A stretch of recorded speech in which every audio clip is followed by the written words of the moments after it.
Assault rifles are always super popular in any COD multiplayer experience because their versatility, their ease of use, and usually the best and most popular guns in a COD game will be the assault rifles. But which assault rifles were super good, were great, but they never got the appreciation they deserved? They were sleeper assault rifles.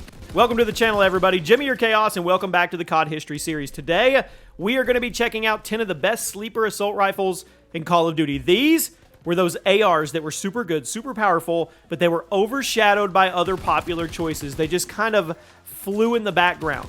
So you let me know what your favorite sleeper AR down in the comments is. Drop a like. Make sure you guys are subscribed. And at number 10, I absolutely loved this gun. The Maverick in COD Ghost. Not only was this rifle slept on, I'm willing to bet a ton of you didn't even know it existed or didn't get a chance to play with it.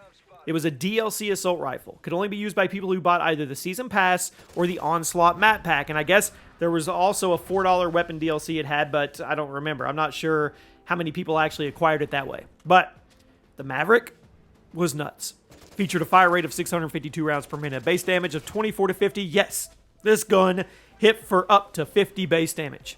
It was virtually always a two-shot kill depending on the range, and it wasn't all that hard to control, especially because it had a cool trait where the first 3 shots after pulling the trigger had much less recoil than the rest.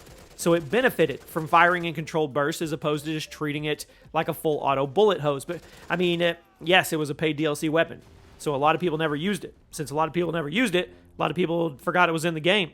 I'm telling you, it was solid, and it was super slept on. At number 9. The Vapor XKG in Black Ops 4. This was meant to be the M27 of Black Ops 2, which, I mean, I like. Had moderate damage, above average fire rate, in return for laser-like accuracy. Sign me up. But when compared to other Black Ops 4 assault rifles, it wasn't nearly as popular. I get it. The ICR-7 was a laser beam, very competitive time to kill. The Rampart, complete beefcake. The KM57, super powerful, easy to control. And the Maddox, arguably the best gun in the game. Why would you pick up the Vapor instead? Why? Most people didn't, but that's not to say it was bad because it really wasn't.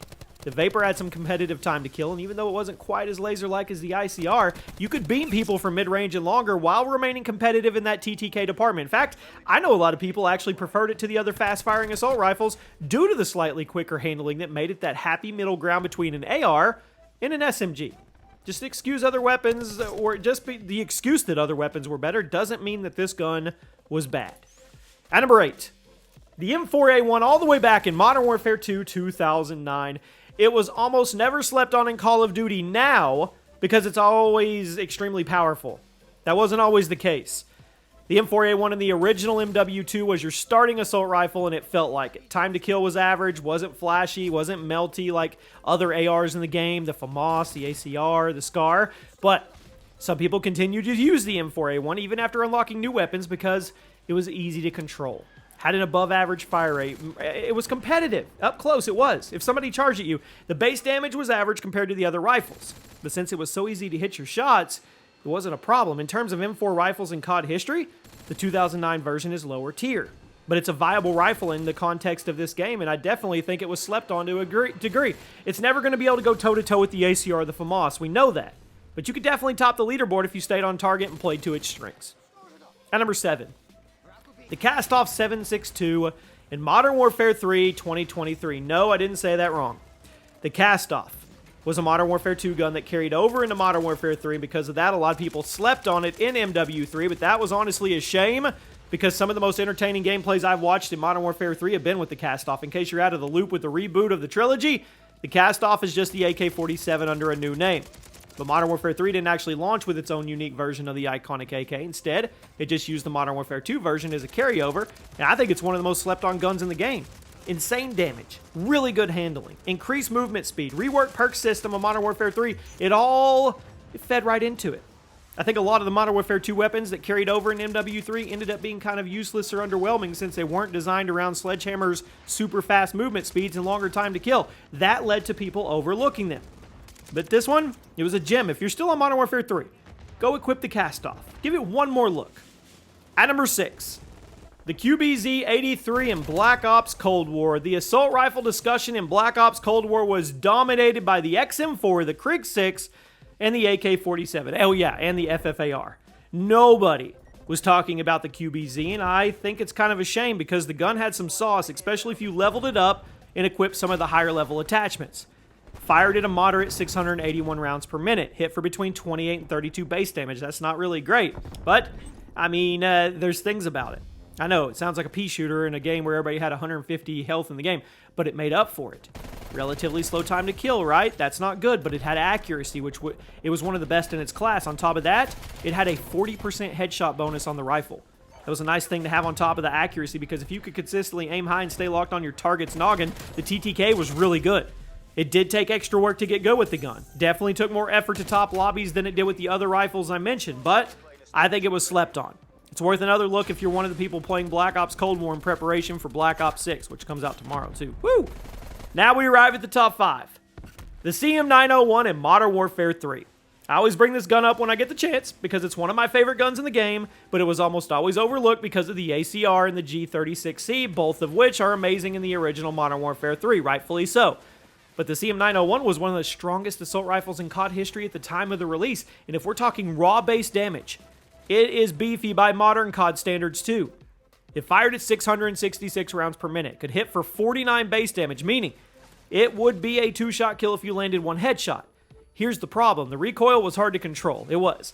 But if you could stick to mid-range and aimed high, you could melt somebody before they even noticed you. When you hit the reload button, you got one of the coolest animations in any Modern Warfare game, and it was kind of like a prototype of the iconic M27 reload animation from Black Ops 2. Was it as versatile as the ACR 6.8? No, it wasn't. But the headshot time to kill was nutty. And if you put time into getting consistent and getting those headshots, you could shred through lobbies. It was slept on. At number 4, the G36C in COD 4. Now, it was a fan favorite in the original Modern Warfare 3, but the COD 4 version gets overlooked for a few reasons. The iron sights, they're pretty bad. The recoil, it's not the easiest to manage, but if you threw on a red dot and you aim center mass, it could be good.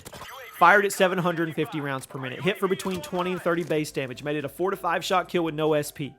That recoil, it actually worked in your favor. If you aimed at someone's chest, I mean, it would go vertical like the AK from Black Ops 1, meaning after hitting somebody once or twice, your aim will be up by their head, at which point you would get that fat 40% headshot bonus to finish them off. Now, a lot of people skipped over the G36C because of the M4 carbine, I guess, and the AK-47 too.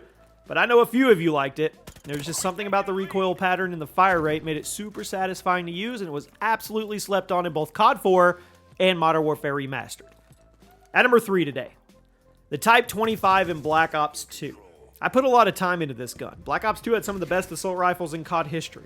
The AN-94, the M8A1, the SCAR, the M27. But tucked away in the list was a Type 25.